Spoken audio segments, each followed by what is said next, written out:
से एक बार छत्तीसगढ़ के मुख्यमंत्री, गृह मंत्री, उनके डीजीपी, उनकी पूरी टीम को हृदय से बधाई देना चाहता हूं, क्योंकि जनवरी से अब तक लगभग 194 नक्सली छत्तीसगढ़ में सुरक्षा बलों के साथ मुठभेड़ में मारे गए हैं, 801 गिरफ्तार हुए हैं और 742 ने आत्मसमर्पण किया है। मैं देश भर में नक्सलवाद के साथ जुड़े हुए युवाओं को आज के इस सम्मेलन के माध्यम से अपील करना चाहता हूं, चाहे नॉर्थ ईस्ट हो, चाहे कश्मीर हो, चाहे वामपंथी उग्रवादी क्षेत्र हो, सब जगह लगभग कुल मिलाकर 13,000 से ज्यादा लोगों ने हथियार छोड़े हैं और मेन स्ट्रीम में शामिल हुए हैं। यहाँ पर जो आज भी नक्सली युवा हथियार लेकर ये नक्सलवाद की प्रवृत्ति में लिप्त है, मेरा उनसे आग्रह से विनंती है कि हथियार छोड़िए, मेन स्ट्रीम में आइए। सभी राज्यों ने आपके पुनर्वसन की योजनाएं, बहुत लुक्रेटिव योजनाएं बनाई हैं, इसका फायदा लीजिए और देश के विकास में आपका योगदान दीजिए। नक्सलवाद से कभी किसी का भला नहीं होने वाला है, वो सत्य अब प्रस्थापित हो चुका है। मित्रों, आज मैं जब इस बैठक को डिटेल सुन रहा था, तब राज्यों के बीच में आपसी तालमेल और सीमावर्ती जिलों के अंदर ज्वाइंट टास्क फोर्स की रचना तो हमने की है, मगर इसकी हायरार्की और उसके ऑपरेशंस को बढ़ाने की जरूरत है। कैपेसिटी बिल्डिंग कुछ राज्यों ने, तेलंगाना और आंध्र प्रदेश ने बहुत अच्छा किया, महाराष्ट्र ने भी किया है, परंतु सभी राज्यों ने अपनी गुड प्रैक्टिसेस का एक्सचेंज कर एक कैपेसिटी बिल्डिंग का संयुक्त अभियान चलाना पड़ेगा, तभी जाकर हम कर पाएंगे। मित्रों, पिछले वर्ष हुई बैठक में दिए गए सुझावों पर हमने कई बदलाव और कई नए प्रावधान किए हैं और मैं आप सभी को बताना चाहता हूं, आप सभी ने बहुत सारी योजनाओं के लिए बताया है। सुरक्षा संबंधी व्यय योजना एसआरई जो है 2004 से 14 में 1180 करोड़ रुपया खर्च किया जाता था और 14 से 24 में हमने 3006 करोड़ रुपया खर्च किया है, करीब करीब 3 गुना बढ़ाया है। एसआरई मेन स्कीम है जो नक्सल प्रभावित क्षेत्रों में विकास के कामों को देता है। एलडब्ल्यूई के प्रबंधन के लिए केंद्रीय एजेंसियों को सहायता की योजना और राज्य पुलिस को सहायता की योजना जो हम नई लेकर आए हैं, 2004 से 14 में नई थी, उसमें और 1055 करोड़ दिया है, जिसमें हेलीकॉप्टरों और सीआरपीएफ के मजबूत बुनियादी ढांचे और राज्य पुलिस के मजबूत बुनियादी ढांचों को 2017 से शुरू किया था। इसको हमने 19 के बाद बढ़ावा इंट्रोड्यूस किया है। विशेष केंद्रीय सहायता SCA, ये भी एक नई योजना हुई है और इसके तहत 3590 करोड़ रुपया ये 10 साल के अंदर लगभग 19 के बाद हमने खर्चने का काम किया है और कुल मिलाकर अब तक 14,367 करोड़ रुपया इसका अनुमोदित किया है और 12,000 करोड़ रुपए का खर्च हुआ है। ये भी एक पूर्ण रूप से नई योजना शुरू है। फोर्टिफाइड पुलिस स्टेशन पहले 66 बनाए गए 10 साल में, अब 10 साल में 544 बनाए गए हैं। सड़क नेटवर्क पहले 2,900 किलोमीटर बनाया गया, इस 10 साल के अंदर सड़क नेटवर्क 11,500 किलोमीटर बनाया गया है। मोबाइल कनेक्टिविटी के लिए विगत 10 साल में 4 से 14 तक कोई प्रयास नहीं हुए थे।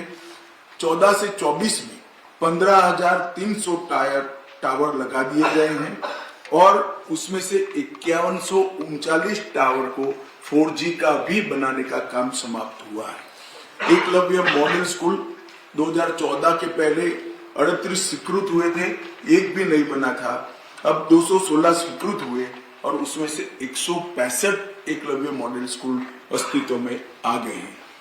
एयर एफर्ट्स, इसके लिए नील खर्चा था, अब लगभग 1000 करोड़ रुपया एयर एफर्ट्स का हम खरीद रहे हैं और ट्रॉमा सेंटर जगदलपुर में बनाया है 131 करोड़ के खर्च से। ये बताता है कि हमने कितनी शिद्दत के साथ इसको आगे बढ़ाने का काम किया, और इसके लिए हमारे लिए एक आनंद का विषय है कि आंकड़े भी हमारे इस सारे एफर्ट्स को रिस्पॉन्ड करते हैं।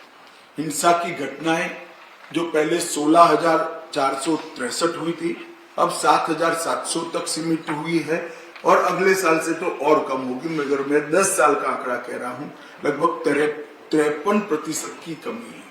और नागरिक और सुरक्षा बलों की मृत्यु में 70% की कमी हुई है। हिंसा को रिपोर्ट करने वाले जिले जो 96 है, इसकी जगह 42 हुए हैं, 57% कमी हुई है।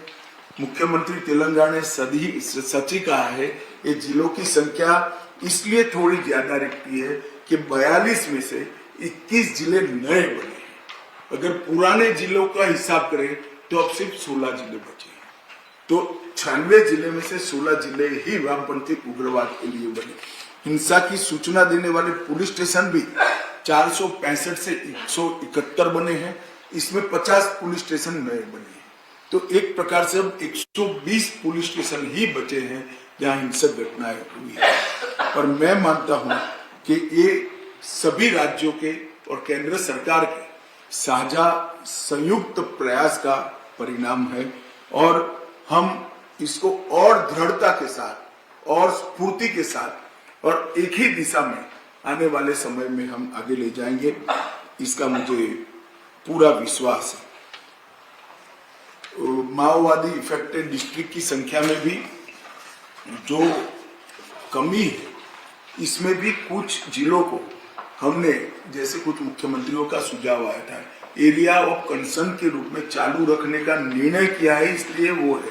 अदरवाइज वहां पर आज शांति हो गई है। छत्तीसगढ़ की सफलता हम सब के लिए उत्साह की प्रेरणा लेकर आई है। छत्तीसगढ़ में केवल हथियारी ऑपरेशन नहीं चलाए, सरेंडर हुए वो भी एक अलग बात है, परंतु इसके अलावे वामपंथी उग्रवाद से प्रभावित सभी जिलों के अंदर छत्तीसगढ़ सरकार ने एक विकास का नया अभियान चलाया है। 300 के आसपास व्यक्तिगत और फैमिली के साथ जुड़ी हुई भारत सरकार और छत्तीसगढ़ सरकार की योजनाओं को 100% सैचुरेशन का लक्ष्य रखा है। इसके कारण गांव में स्कूल पहुंचा है, सस्ता अनाज की दुकान पहुंची है, सस्ती दवाइयों की दुकान पहुंची है, पब्लिक हेल्थ सेंटर बनाए गए हैं, और सेकेंडरी स्कूलों की भी शुरुआत हुई। और मुझे कहते हुए आनंद हुआ है कि कई गांव इस चुनाव में ऐसे थे, जनरल इलेक्शन में, जिन्होंने 30 साल के बाद वोटिंग किया है, वहां पर वोटिंग हुआ है। वरना पोलिंग पार्टी जाती थी, नील वोटिंग का डब्बा लेकर वापस आती थी। पहले बार 70% वोटिंग किया गया है। सुरक्षा वैक्यूम को कम करने के लिए 2019 से अब तक हमने 280 नए कैंप बनाए हैं, 15 नए ज्वाइंट टास्क फोर्स बनाए हैं, और सीआरपीएफ की 6 बटालियन नई अलग अलग राज्यों में राज्य पुलिस की सहायता में हमने भेजा है।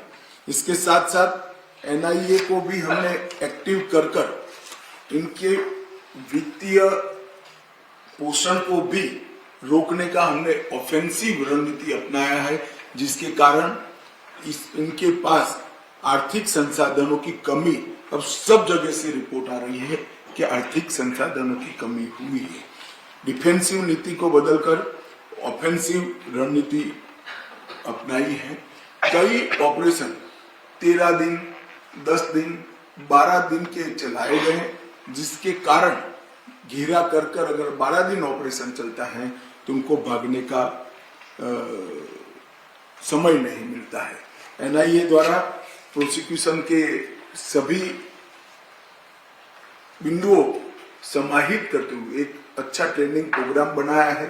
यूएपीए में जो केस रजिस्टर होते हैं, इसको सजा कराने तक की पूरी कार्य योजना एनआईए ने बनाई है, और ढेर सारे राज्यों की ट्रेनिंग भी की है। मेरा सभी राज्यों के मुख्यमंत्रियों से आग्रह है कि आपके यहाँ जो केस पेंडिंग है, वो केसों में एनआईए की टीम को बुलाकर आपकी प्रोसिक्यूशन एजेंसी की ट्रेनिंग कराएंगे तो इससे हमें फायदा होगा।